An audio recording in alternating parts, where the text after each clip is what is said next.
is up for a new production of a play in Monticello. It's happening in your community, A Week in Mercy Falls. Actress and author Jennifer Goran joins us with a little bit more. So let's talk about A Week in Mercy Falls. What's it all about? Well, it's about women, community, where women find strength in community, and it takes place in a doll shop called Aunt Dottie's Dolls that used to actually be in Champaign.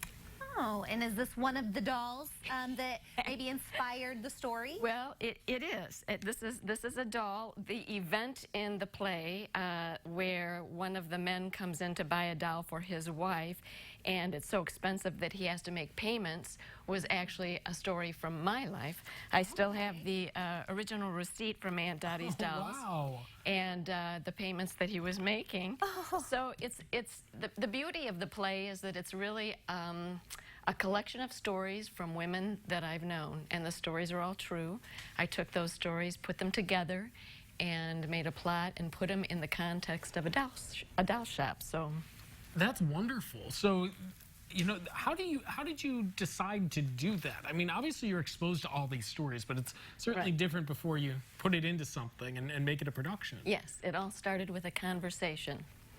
I was exercising in the early morning hours with my late friend Helen Wyckoff. Her husband used to be a mayor of Champaign. His Sure. name was Virgil. And she says, I had the worst dream last night.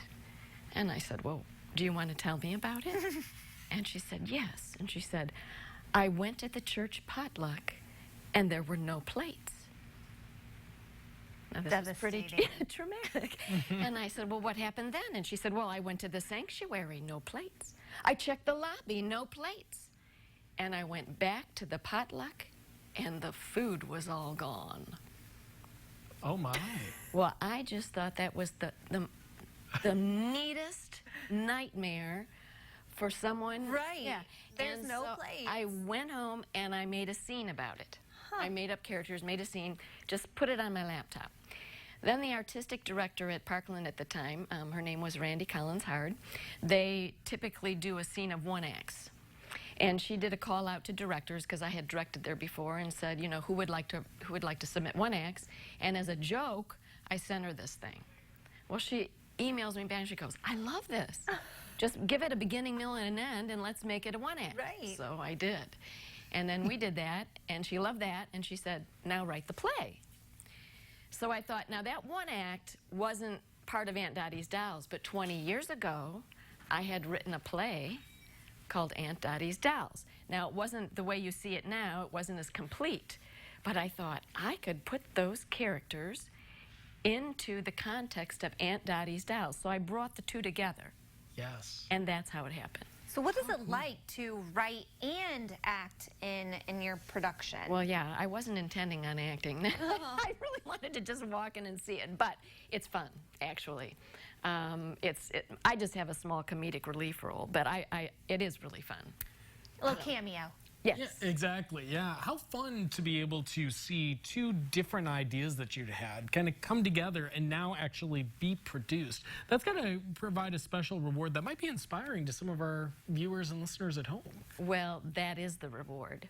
As a matter of fact, one of the most magnificent things that's happened out of all this is now when I remember going up to Aunt Dottie 20 years ago and saying, someday I'm going to write a play that takes place in your doll shop. She said, well, you let me know if you ever do. When I did the staged reading at Parkland, I looked up the name, the town and everything, and for some reason I found someone that was deceased.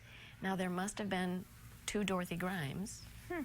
And anyway, so about 3 days ago, her great niece called and she said, you know, my Aunt Dottie's alive, and she's found this article and she's ecstatic, and we're all ecstatic, and she's coming next week. Oh my gosh. That's great. Fun. So it even made a reunion possible. Oh, it's just, yes. And it's amazing. People are coming out of the woodwork to want to tell stories about their dolls, and you'll see the community that evolves around this. And as audience members, if people recognize themselves in the characters, if they see it's a part of what you know, they could be, that they've lived, they can identify what they gave, what they took away, or now the community that they're in. Yeah. What can they give and what can they take away? Well, it's going to be fun. It's a week in Very Mercy cool. Falls this Friday and Saturday at 7:30 or Sunday at 2:30 at the Monticello Theatre. Tickets are $12.50 for adults. Head to MonticelloTheatre.org for ticket information. Jennifer Goran, thank you. Thank you for having me. So fun. I was wondering where she was going with that discussion about the plates. Yeah. It's It is weird what happens. Yeah, right. Potluck food is delicious. But it's those little things that happened in your mind Yeah. that apparently are the beginning of new plays. So write those nightmares and dreams down. There you go.